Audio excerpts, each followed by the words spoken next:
Ravako malala ao amin'ny tompo ho aminareo anie ny fahasoavan'i Jesosy Kristy tompo. Amen. Ny ota mahafaty fa i Jesosy mahavelona. Ny ota mahafaty fa i Jesosy mahavelona. Zany no asongadiny mofinainantsika ao amin'ny Romanina 9:9, ny andininy 9 hatramin'ny andininy 4:12. Ny ota mahafaty fa i Jesosy mahavelona.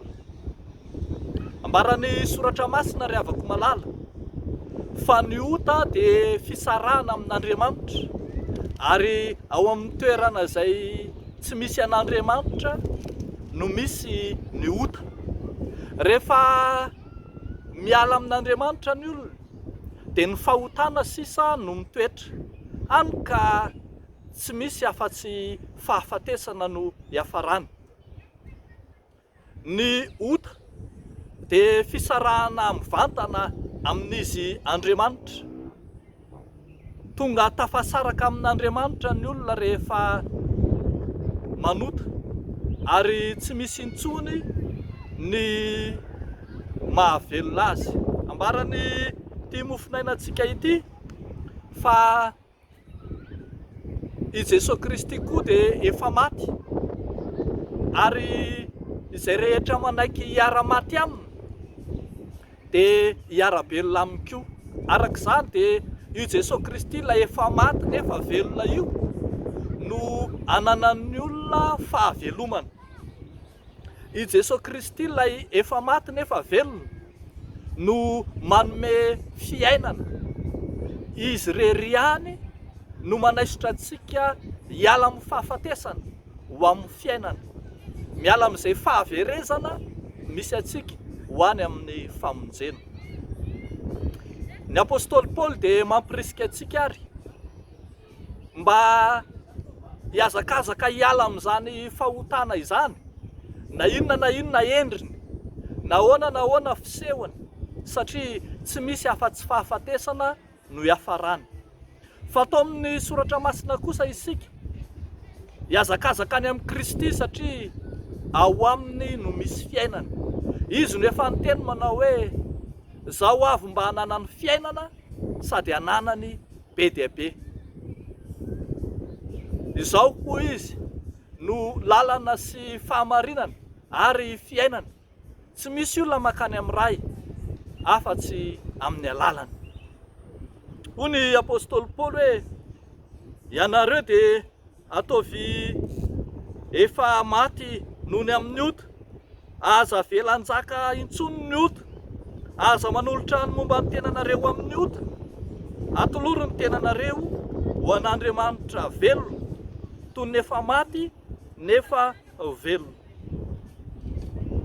Ao amin'ny Kristy izay efa nandalo fahafatesana no misy ny fiainana. Io Jesosy Kristy io no manana fiainana azo antoka, fiainana maharitra. Izy no tsy andaira-pahafatesana intsony. Io Jesosy Kristy io no manolotra fiainana tsara lavitra, tsara voatra ho antsika mandraka ankehitriny. Revako malala ao amin'ny tompo, voatsela isika nandalo ny Paska. Paska maneho ny fandresen'ny tompo, nandreseny ilay fahafatesana, nandreseny ny fasana, nandreseny ny fiaina tsy hita, nandreseny ny satana sy ny firongo rehetra, fa izay aza donona koa dia nandreseny ny fahotana. Anao izay mbola hazon'ny fahotana, na inona endriny, ny fandavana an'Andriamanitra amin'ny endriny rehetra, ny endrika rehetra fisarahana amin'Andriamanitra. Hoy ny tenin'Andriamanitra manao hoe fa na izy tsika te ho an'i Kristy Jesosy dia tsy maintsy manombo ny nofony mba amin'ny filany sy ny faniriany ao amin'ny Kristy dia hana fiainana fivelomana. Hoy ny apôstôly Paul manao hoe voaombo niaraka amin'ny Kristy amin'ny hazo fijaliana aho, ka tsy izaho intsony no velona fa Kristy no velona ato anatiko, zary lasa manana fiainana vaovao, fiainana ao amin'ny Kristy, ny mino na ny mpanota rehefa manaiky ho ao amin'ny Kristy izy. Dia ny ankehitriny ary havako, dia ny mbola tsy tara, dia ny mbola misy fotoana ndrao ho tafalatsaka amin'enina, tsy hisy hialana amin'ny fitsaran'Andriamanitra intsony, fa dia ny ankehitriny sao ho tratra farany ka hiaran'ny andovan'ny fahaverezana mandrakizay.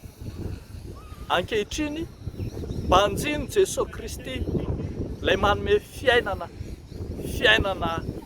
ho anao. Dia ho an'Andriamanitra ireriana ny voninahitra. Amen. Ivavaka isika ry havana. Ry Jesosy Kristy Tompo sy Andriamanitray, ilay Andriamanitra ny fahatsarana rehetra, Andriamanitra fiainana, ilay efa nanitsakitsaka, ilay efa nanombo, ilay efa nandresy ny fahotana teo amin'ny hazo fijaliana.